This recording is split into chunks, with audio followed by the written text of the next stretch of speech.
Hi, everybody. I'm Brittany Lewis with Forbes Breaking News. Joining me now is my colleague, Forbes reporter, Forbes producer, host of Forbes Eye on Iowa, Sarah Muller. Sarah, thanks for coming on. Yeah, it's here year king and we're finally at the finish line almost. We are almost at the finish line. You have a very busy weekend this weekend. We will get into that in a moment. But as we sit right now, we are just days from the 2024 Iowa caucuses. So I do just want to take a step back. And before we dive in, can you explain what is a caucus? What can we expect come Monday, January 15th? Well, if you think you know what a caucus is, make sure you continue watching because it's much different this year. So obviously we'll have a bunch of final push events this weekend. And then at 7 p.m. Central Time, all of the Republican and Democrats will come together to almost 1,600 locations across Iowa to caucus.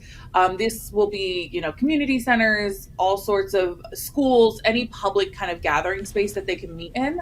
Typically, the Democrats, when things are a little bit more normal, they go kind of do the whole get together in different parts of the room to support different candidates, try and sway people over. But that's different this year. They are only doing party business. And then there is kind of a ballot system where they can vote for their candidate. And that also appeals to remote people who can send in their ballots. But for the Republicans, this is a very normal year that we're seeing. So everybody gets together, and then there will be one person from each campaign that will give kind of a final speech to sway your vote. And then they will hand out pieces of paper, and you'll write down your candidate's name you're voting for, and it will submit. And then they count those tallied votes right there on site. And they even invite the campaigns, one person from each campaign, to watch the voting process or the tallying process. And so then they report those numbers to the state, and that's how we get the final numbers for the GOP candidates. Right now, you are in Iowa's state capital, Des Moines. Can you give us a sense of what the mood is there right now as we're just days away? Well, being only a few days away and being two snowstorms in 1 week, people are pretty hibernated right now, but they're actually still showing up for some events when they can. I know that we've kind of talked through that some people are canceling their events, some people are sticking it out, namely Vivek Ramaswamy. And so we'll see what this last weekend brings here, but right now the tone is very much anticipation. I was reading a New York Times article this morning that featured different people and who they were voting for, and really the tone is all over the place. I think we see that Trump is surging in the polls here in Iowa, but there are a lot of reasons why people are not voting for Trump this next election or this next campaign season. So we'll see how it all divvies out, because I think there'll be some surprises given caucus night. I do want to talk about the weather in a moment, but before that, I had the opportunity to go to Iowa over the summer. I was there for the caucus back in 2020. You are a lifelong Iowan, so I am curious. One thing that I've noticed is how proud Iowa is of that first in the nation status. But how much does Iowa really matter when it comes to the primary? Because historically, aside from those who ran uncontested, only 3 people who won their caucuses eventually became president. And yes, I'm looking at you, Jimmy Carter, George W. Bush, and Barack Obama. So point blank, how much does Iowa matter?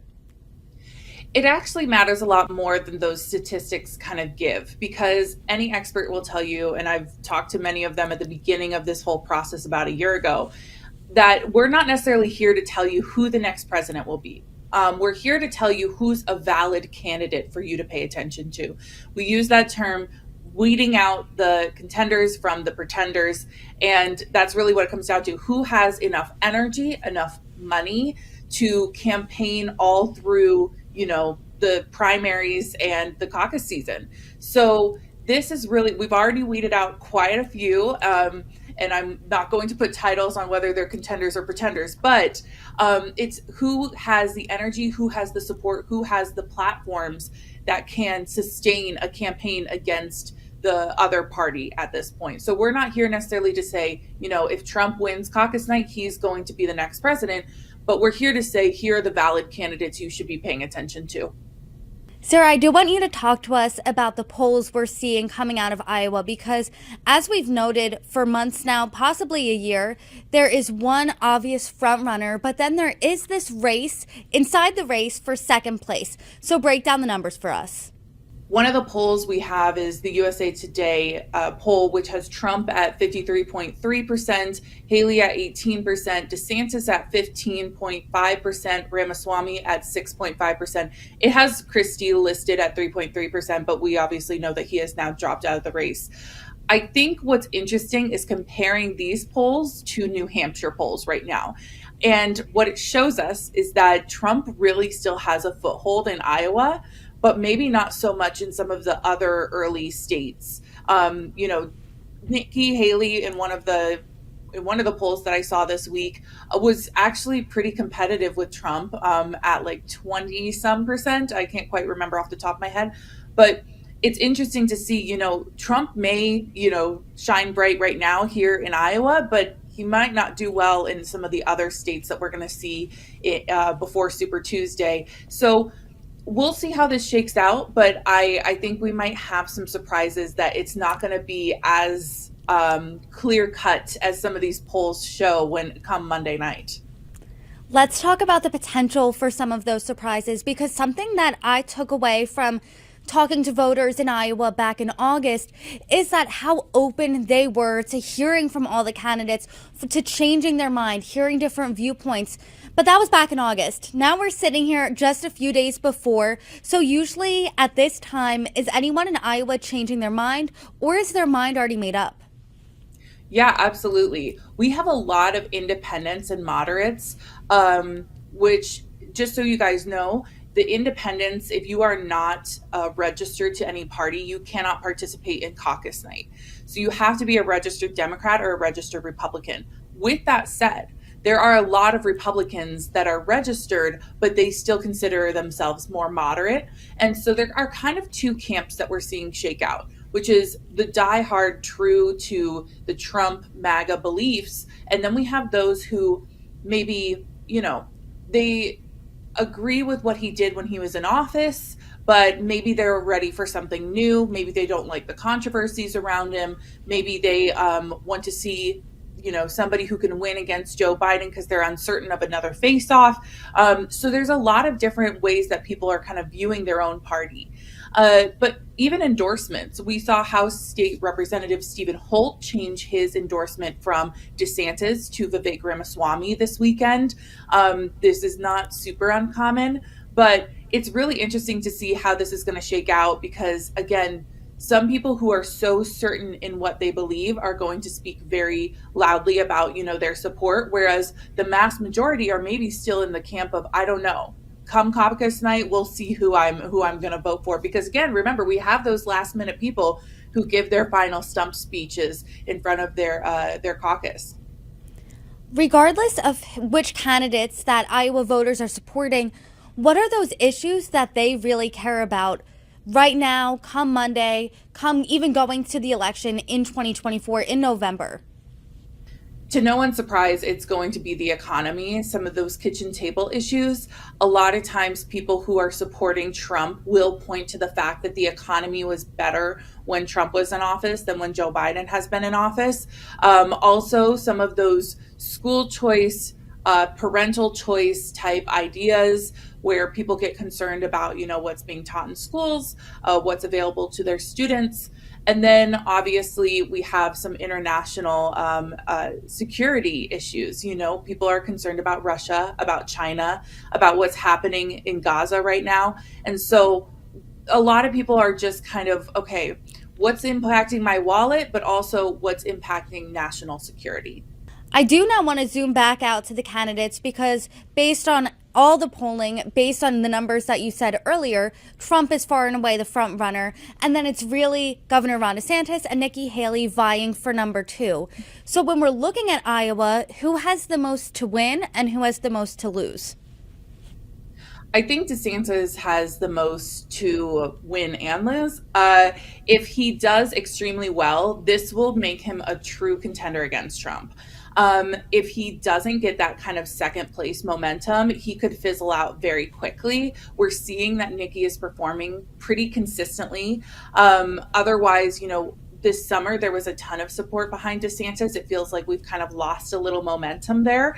And so he really needs to have that kind of secondary push to push him through the rest of these primaries. And if you recall, he did the full Grassley and he really went all in on Iowa. So if he doesn't have a good turnout, things aren't looking good in New Hampshire polling. So this could be the end of the road for him come 2024. But I do not want to talk about a wrinkle that Iowa is facing, and that is the weather. You said at the top of this conversation that it has been the second snowstorm in the week Iowa has been facing. The Des Moines Register is reporting that 2024 Caucus Day could be Iowa's coldest one on the record books. So is this going to impact turnout? What does that look like? I think you have to remember that Iowans are really, really tough when it comes to this weather. We are not unused to this. Granted, they did say that this storm is supposed to be our kind of one in every 10 years type of storm, but I just went out and measured some of the snow drifts in my yard, which are at over a foot, and we are in the middle of this current storm. So we'll see what it turns out to be, but some of those temperatures can also really impact. We're seeing that these last 3 days, there's kind of a final push of events typically, and a lot of those campaigns are canceling them. So they're not getting that face time, first of all. So that's going to be kind of a ding in their record. Obviously, Vivek Ramaswamy has been very vocal about attending his events. Right before this meeting, I got another email saying, hey, we're pushing through with a heavy list of events this weekend. We don't mind the weather. At this point, it's a safety concern, right? It's a safety concern when there are whiteout conditions, when there's blowing snow and you cannot see the roads. That's where it gets concerning. Also, when some of those plows haven't gotten to some of those rural areas, that's, again, where you can't get out when those snow drifts are big enough. So we'll see what happens for event turnout this weekend. But as far as the caucuses, it really impacts those who are more elderly, who don't want to necessarily leave their homes in those really extreme conditions. Anyone who might be facing severe illnesses. Obviously, COVID is still a concern to some people, especially those who have compromised immune systems. And so some of these concerns around the low temperatures really has to do with standing outside for longer than 10 minutes, 15 minutes. It is not unheard of. I remember when I was in college, a student died because he got locked outside of his dorm and he got exposed for too long. Like, this is not something that is unfamiliar to us. And so what I get worried about, I think, when I look at these events is extensive lines, making sure that we can get people into the building safely and making sure that they can get access to warmer conditions so they're not standing outside for any prolonged periods of time like we would experience with necessarily voting. But hopefully that won't be a concern. Hopefully people will just bundle up, be able to pre-start their cars, get it heated up, and then they can head out safely. Sarah, before we continue on the conversation, I just want to say to you and to any of our viewers in Iowa, stay safe and be careful. That's the top priority, obviously. But you are in Iowa, so what is on your radar this weekend and come Monday that you want to put on ours? I think it's really some of those events. Trump has a couple events, which is in, there's many of them, but one of them is just here in Ankeny. We're going to try and go to that one. There's one down in Simpson College in Indianola. So he is really kind of setting a stage of, okay, I'm going to do my rallies and let's see how this goes. He is having a presence here. Vivek Ramaswamy has a full list. Again, we'll see kind of what happens with the DeSantis and Nikki campaign, because I'm not sure, they keep kind of canceling events that as of this recording, we're not really sure what the situation for scheduling will be like this weekend. But really a lot of time with voters, a lot of those personable moments, trying to make them look, like somebody to with, but also somebody who could go up against Putin or Xi Jinping or, outside forces.